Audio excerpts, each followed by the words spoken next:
Welcome to From Screen to Shelf, everybody. My name is Chase with yet another review. This time we're going a little bit back. We're going to kind of go to a little bit of an older release with this one. Some people that have been talking to me lately know that I've been in a massive Godzilla mood. You probably couldn't tell because of the Hellraiser shirt, but yeah, I am feeling Godzilla in the soul. So I have had the Showa Era Godzilla Criterion Collection Blu-ray set sitting just up there on that shelf for a while, actually. I kind of dibbled and dabbled a little bit here and there, but I never really dug into it until after I went and saw -1. It wasn't necessarily like my most eager thing. I've always loved Godzilla, always liked him, but going back that far back and then trying to really encapsulate his origins and like how he was presented on screen in the earliest days wasn't necessarily something that I really aspired to really do. So with the -1 frenzy feeding my soul, I decided to go ahead and take it off the shelf and watch it throughout the month. And I'm going to show you a couple of different things today. So we're going to take a look at the set itself. We're going to go ahead and review how it is because it's quite the controversial set if you didn't know. So after that, I'm going to break down how I relatively felt. I'm not going to give you the biggest, deepest dive and analysis on each and every movie. I'll give you my thoughts on the transfers, how they looked, but I'll give you really a review of the whole package and my thoughts on somewhat of the movies itself and then grade it overall. Believe it or not, I've got some mixed feelings for you. So without further ado, we're going to go ahead and slide right on over here, take a look at that big old box that it came in, and then we're going to come back right over here and we are going to deep dive into the set and what's on the discs themselves. See ya. Shoop. And here is the Showa Era Criterion Collection Blu-ray sets. It is beautiful. Like, just look at that. It is a hefty boy. I absolutely love the art. The only thing I find a little bit goofy is right here. The flames are coming from behind his face, but I mean, minor complaint. Love the retro art style. Really encapsulates the Showa era to its fullest. Really like that. It looks great at the top of a shelf if you can find somewhere to fit it, which is really, as you'll hear me say, how big this thing can be. You know, it's almost like an oversized comic book graphic novel.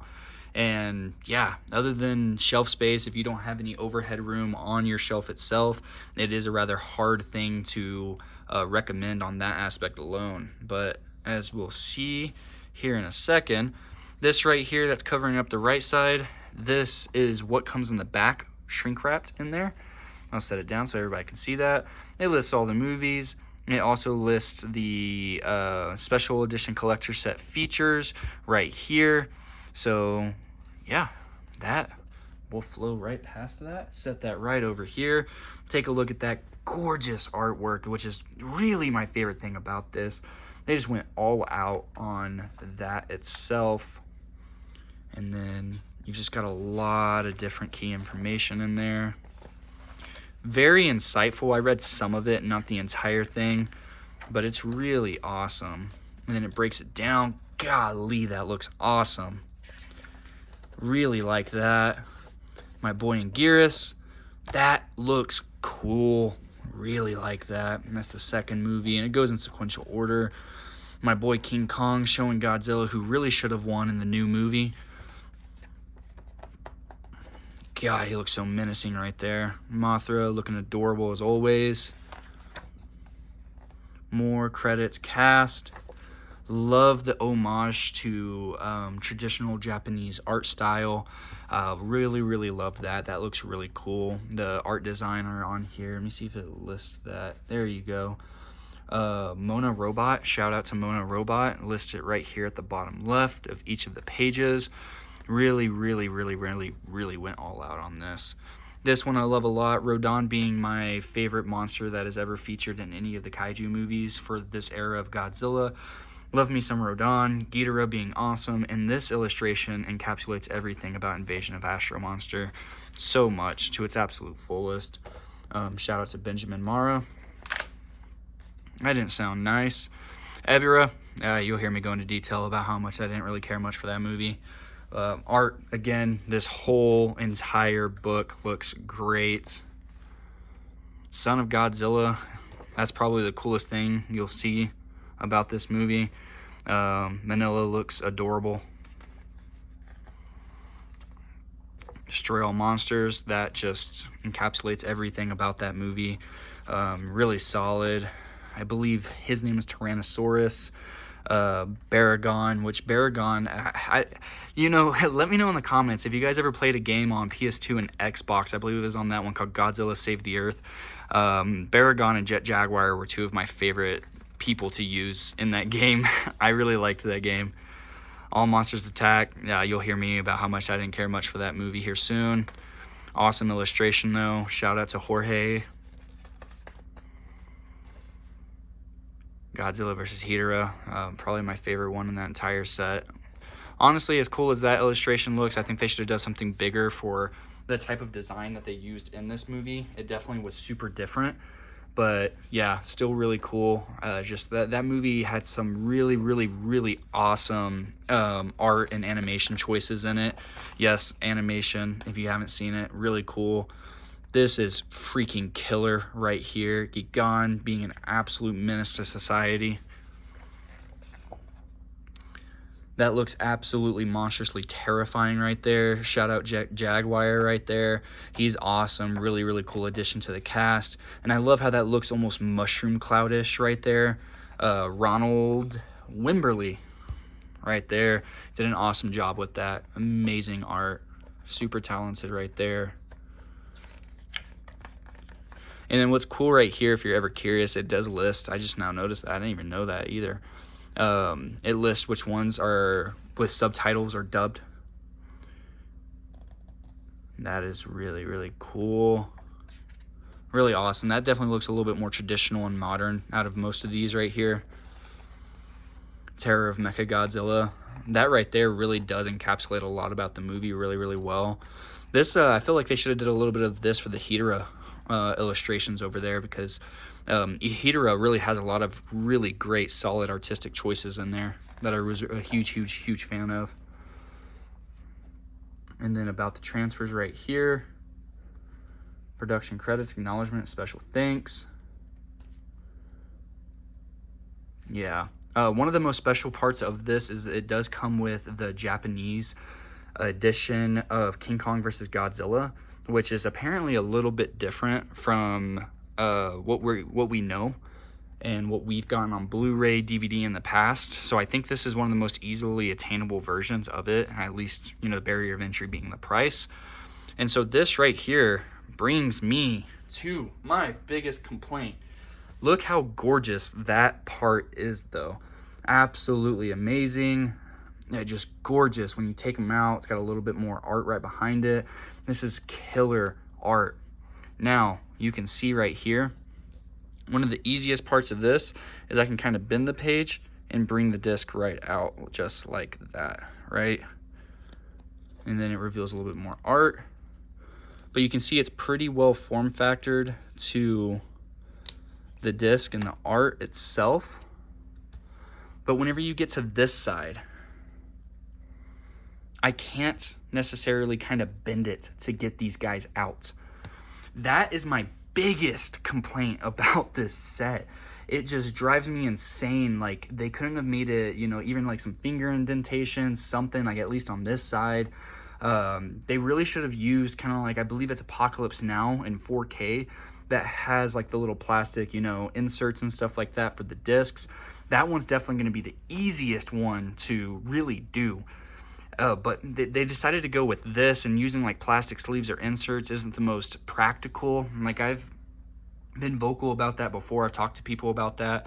I'm a huge fan of the Universal Classics, even though people talk about like the scratched disc aspect. I just take these white little envelopes and sleeves from like the DVD days, and I put them in there, and it just makes it a lot easier so the scratch isn't a problem.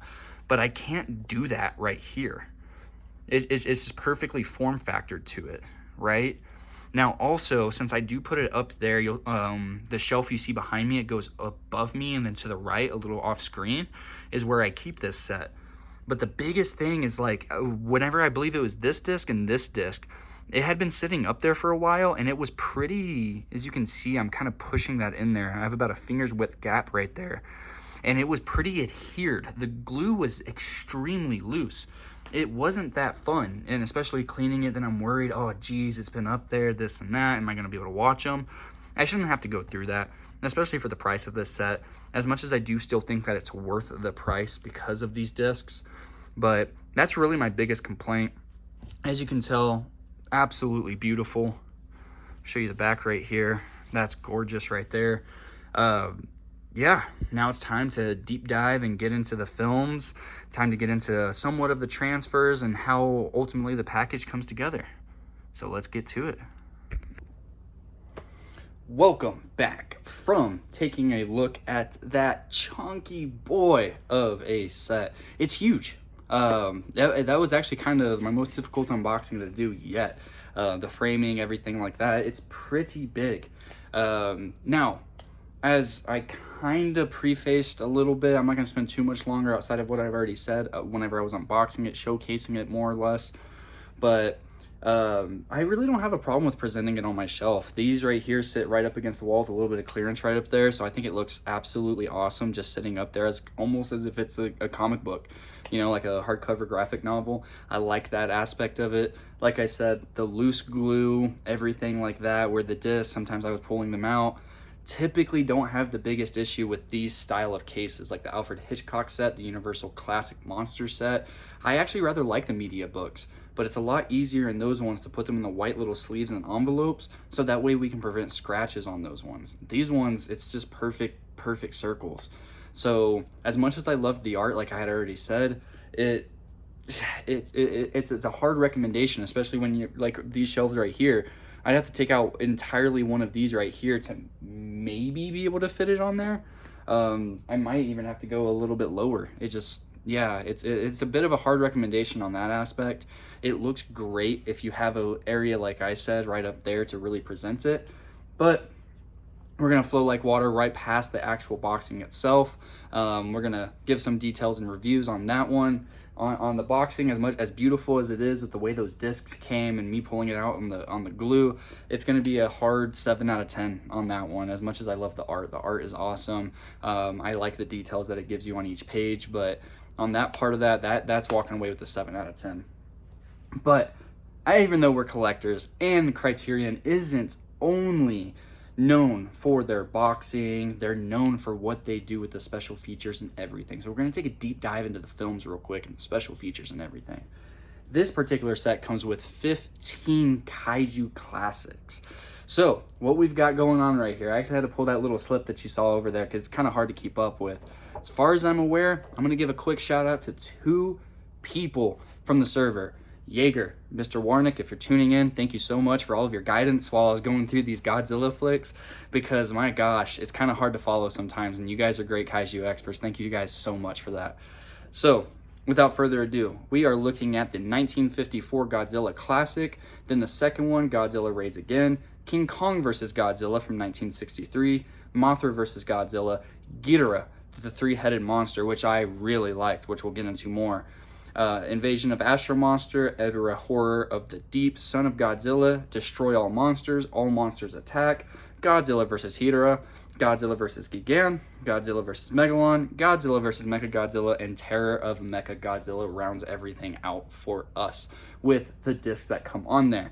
Then there's disc 8 that comes with special features, which is rather light, but we'll get back to that. So, in regards to going in the sequence real quick, now that I listed those off, it's hard for $110, which you can typically find this on sale for $100 pretty religiously. It's hard not to recommend it, even if you store away that massive box somewhere. Just for, I know some of these were hard to get at some point. Godzilla movies on Blu-ray are some of the priciest movies to get. Now that I'm entering from the Showa era to the Heisei era, or however you say that, Warnick correct me, or Jaeger correct me if I said that wrong. So once I get into that, as far as I'm aware, there's 4 of those 7 titles in the Heisei era that I'm going to probably have to try to either find, or if I really want them on my shelf, it can cost me about $150 to $200 after scalping prices. So Yeah, I mean, it's hard not to recommend it as a set. You know, at $110, you're looking at less than $10 per movie, and that's pretty solid, around the $8 margin. So with Godzilla, the original, a lot of people I think kind of misremember this movie. This is probably gonna be the one I spend the longest on. Uh, it's not campy, you know. It has a deep story. It deals with the Japanese people, 10 years removed from the war, and then Godzilla comes in and just sets them back down to ground zero. It's dark, it's grim, it's sad. It's really, really sad. It's not like the rest of them. Godzilla, the original one from 1954, definitely sets the tone and precedence for what they try to do afterwards, but it's almost one of a kind. None of the other ones tend to follow up to this degree until you get way later in the Showa era, which I'll circle back on. But for the most part, I mean, Godzilla 1954 is an ultimate classic. 5 out of 5, 10 out of 10, however you want to phrase it. It's great. There's a reason Godzilla has his status that he does, and check it out if you haven't seen it or it's been a while. You probably even probably not misremember exactly how that movie was. It's not the camp fest that you may remember it as. It's great fun. It's it can be kind of goofy, but it's very serious and very sad sometimes, you know, and it pulls at your heart. Not on the level of Godzilla -1 for sure, which, as you guys know so far, if you tuned into our review discussion, loved that movie. That movie's damn near a perfect movie to me. So flow past that, we're going to look at Godzilla Raids again. Oh, before we move on, how it looks on disc, looks solid. There's points where it just looks immaculate, and there's times where it just looks awful, you know. You're going to hear me say that a lot about a lot of these discs. This has to be one of the most hit or miss transfers, and I'm not sure how much that falls on Criterion, because I did a little bit of diving, and apparently Toho wasn't the nicest with giving them a lot of what they needed to really make this the most complete package that Criterion's typically known for. So a lot of these guys, some of them they did the restoration work, others the restoration work was given by Toho as far as I was able to find. Correct me if I'm wrong, let me know in the comments below, but that's the information I was able to find. And it does not, all of these come with English dubs. So if that's a deal breaker for you, or you don't like watching subtitles, about half of these are in English, or have the option for English dubs. The other half are, you know, in Japanese audio with English subtitles. So be open-minded about that whenever you are possibly looking at purchasing this set, because that could be a deal breaker. I've seen that. I hope it's not, because I think things like this need to be supported when they're in a whole complete package, because we don't get them that often like this. But this is definitely something I'd recommend you be a little bit open-minded about and support them if Godzilla's your boy out there, right? Godzilla Raids Again, which is number 2, numero dos, introduces one of my favorite kaijus, Anguirus. So, love Anguirus. He's great. He's the first foe, really, outside of, like, really the city for Godzilla. And it's fun. It's not my favorite one out of there. I actually would probably rank it in the bottom. Didn't have the best time with it, but it did give us our boy Anguirus. So, transfer looked really solid. Again, I'm going to say this a lot, and I'm probably going to say that a lot too. But they're very hit or miss. There's times where it just absolutely sparkles and shines, and there's other times it's like, damn, what happened to the transfer or the original camera negatives or the restoration effort on itself? And I know some of these things can be relatively rough. They've been handled a lot. These are very high-profile movies. So I kind of, it left a little bit to be desired on that one. So King Kong versus Godzilla. Love this movie. Absolutely goofy. Absolutely goofy. Yeah, you know, you get King Kong, Godzilla versus each other. I mean, the title gives you it all, right? So there's a very well-known scene of Godzilla damn near flying, you know, feet first, and that's in this movie. It's fun. This is one of my favorite ones from that era. I love camp. I'm kind of known around the parts for that. The goofier it is, the more I'm probably going to love it. But yeah, it's a classic. I remember watching that one specifically a lot growing up. Some of these were first-time watches, like I said earlier, but for the most part, some of these I did get a hold of, and I watched a lot, like King Kong versus Godzilla. Loved it. King Kong was my favorite kaiju, or like really monster type of movie growing up, and so having a crossover between the two, no matter how campy, no matter how serious it was, couldn't have been, I was gonna love it no matter what. It's two of my favorite monsters in one movie hitting each other. How could you not love it, right? It's goofy fun. Check it out. So then we have Mothra versus Godzilla. And I think that this one's probably going to top my list in regards to how the transfer quality looked. Mothra versus Godzilla at points probably could have fooled me for a 4K transfer. There were some absolutely unreal parts in this movie, even though it is a 1080p disc, that it just looked out of this world. It was rather confusing some points where it just looked really minimal, and then there's just times it's like, whoa, you know, it just really captivated you and really just brought you back in. And I wish the movie itself just looked that clean from front to back, but definitely Mothra vs. Godzilla, even though I didn't care for the movie that much, visually and an eye candy level, looked amazing. So that one's probably gonna be one of the most standout discs on this set in my personal opinion. But yeah, the movie itself, I really didn't care much for it. It just took, I love camp, right? But it just brought a whole different level of almost sci-fi and fantasy to it that was relatively goofy, that came out of nowhere. And that's cool. I love experimentalism in that aspect. But for the most part, it just wasn't my full-on cup of tea, right? So then you get into one of the ones that really gets into my top 3, top 4 out of this entire Showa era, and that's Ghidorah, the three-headed monster. Classic kaiju villain. Three-headed monster, no arms, wingspan of the Empire State Building, it damn near seems like. Goofy fun, almost a full-on sci-fi movie. You have like, not space invaders, but you have like people from outer space and stuff like that. And it was awesome. It was a lot of build-up, not a lot of Godzilla until about the third, almost going into the third act. But this one looked pretty solid, didn't have a lot of misses in it. It looked probably the most complete. But just as a movie as a whole, if kaiju movies are your favorite, and especially from this era, I think you'll have a really good time with Ghidorah. Now, you have Invasion of the Astro Monster. That one was probably my third favorite out of this entire set because it took that sci-fi level and brought it up a little bit higher, sprinkling in a little bit more of Godzilla. And it was great. I had a really good time. It was really good. I liked this one a lot. And yeah, now you're about to get into the part of this of the set that I really didn't care much for the movies, right? They start getting really hit or miss after this point. I feel like the first 5 or 6 on this list, I feel like there's only 2 I'd probably skip on a rewatch, unless it's for the story, which these aren't necessarily known for the deepest of lores, but there's definitely some intricate information there that you might miss skipping over it. But with what we're about to get into, I think the Showa era really starts going down a valley. Very experimental with some payoffs. Invasion of the Astro Monster was my last watching through this set that I was just super excited. I loved everything that was presented on screen. Because then we get Ebirah, Horror of the Deep, if I'm saying that correctly. It was decent. I really didn't care much for it. It's one of those ones that I probably skip on a rewatch, but not as much so as this next one. Son of Godzilla. Did not like that in any way, shape, or form. That movie was not good. I didn't like it at all.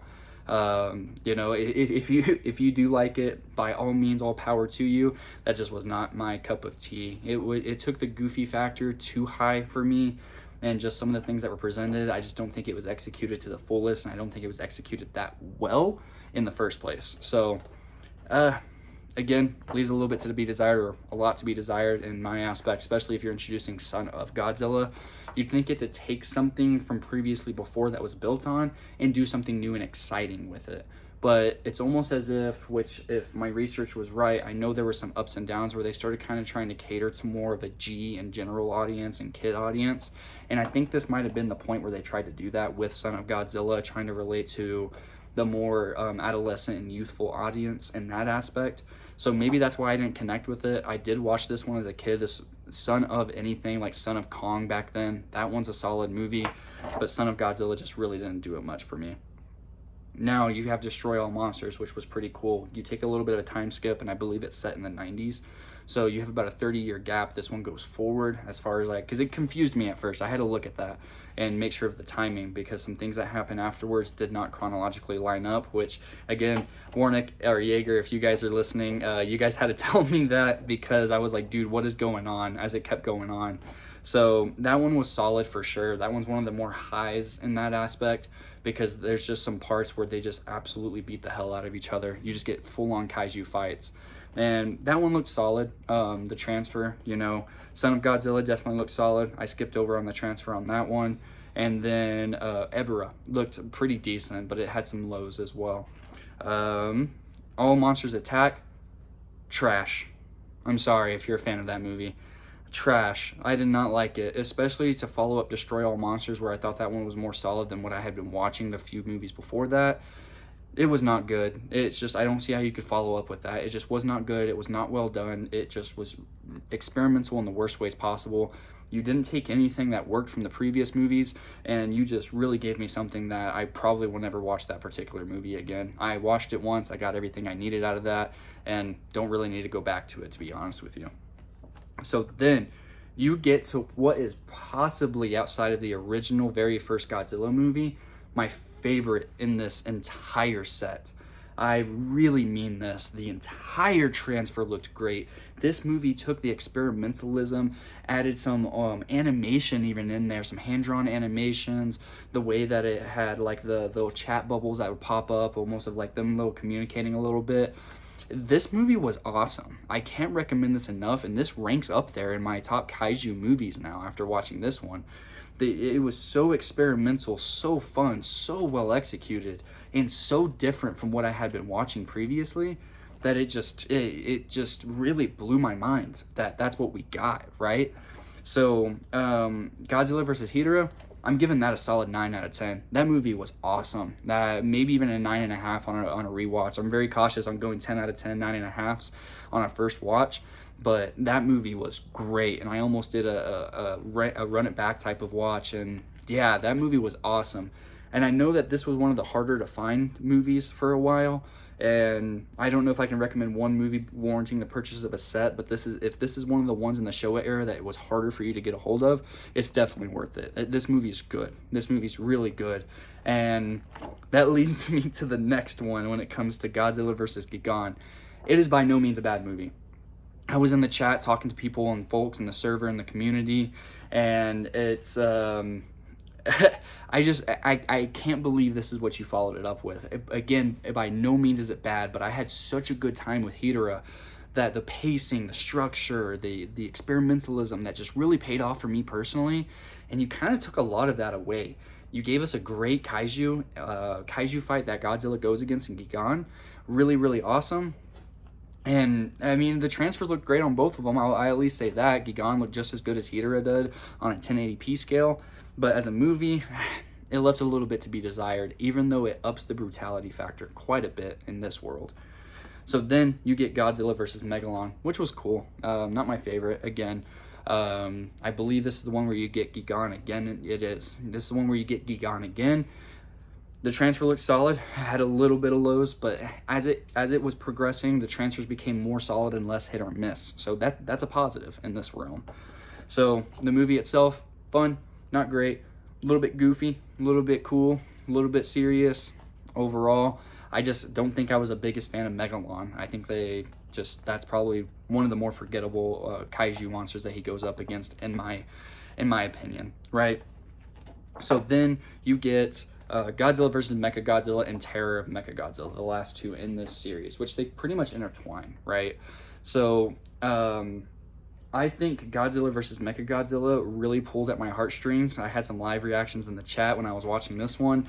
I was having a meltdown because of what happened in that movie, and then people were like, where are you at? You know, it all becomes, prevalent and stuff like that, and then I ended up finishing it, and that pulled at me a little bit. Some of these characters through this little shortish long journey that I went through really, really had me attached for the most part. So really, really good on that one. The transfer was very solid from beginning to end.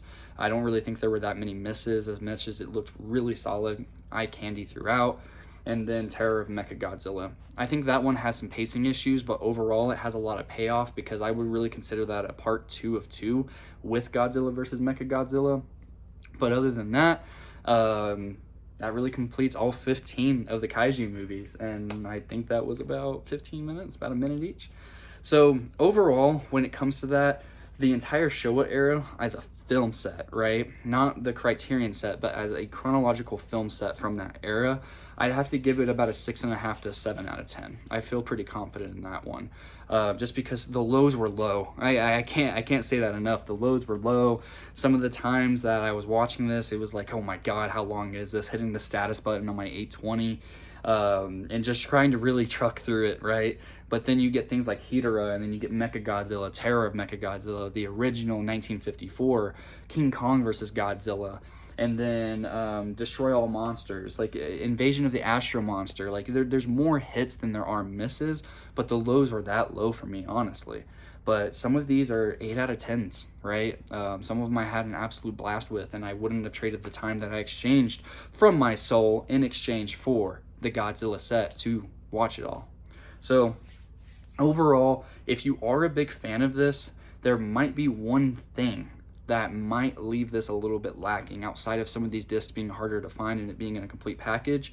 Criterion's known for their special features for the most part, but this set really lacks. I only really checked out one of them, and that's the art behind it, because I was super curious on, it was almost like, I think this was one of the ones that ran about almost just shy of an hour. I think it was about 3 hours worth of special features, and that was really cool to see how the music, the score, and everything, because they reuse it a lot and they kind of remix it, redo it, and then kind of change it up and even give you something completely different throughout the movies for the most part. But I just really think for 15 movies, and I get not every movie was always, you know, shooting behind the scenes stuff and stuff like that, especially at the biggest time whenever these movies were coming out. I mean, home video really, if at all, really didn't exist. I don't think it existed really at all. Home entertainment, stuff like that. The best you'd really get is kind of syndication runs on cable. That's really about it. So special features probably wasn't prevalent in their mind, but some cool audio commentaries, maybe a little bit more. If you're a Godzilla fanatic, which I've kind of prefaced before as recently as the Existence review, as that was loaded with special features. As a Cronenberg nut, I got spoiled, right? So for the most part, I always like to say that there's really never enough special features, but I feel like for those massive kaiju Godzilla fans, and especially if you're a big fan of the Showa era and the kaijus that you get in here, there's going to be quite a bit left to be desired in this realm. Yeah, it's just, you're really getting the movies and not a lot of special features unless what's in there really encapsulates and brings you in. So overall, between the packaging, between everything in between from the movies, for $110, I think I can say it's a recommendation, right?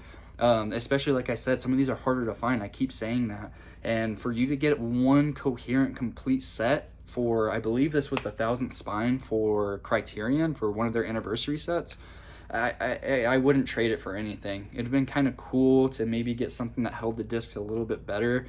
Even if they slap plastic on there, there's been some, I believe Apocalypse Now does that, where they have the plastic glued, like the little plastic where you put it in there almost like a steel book, but like multiple trays would have been really cool, so that way you could still see the art behind it. Because I don't know if that was what they were kind of trying to gun for, was to not cover the art on this set.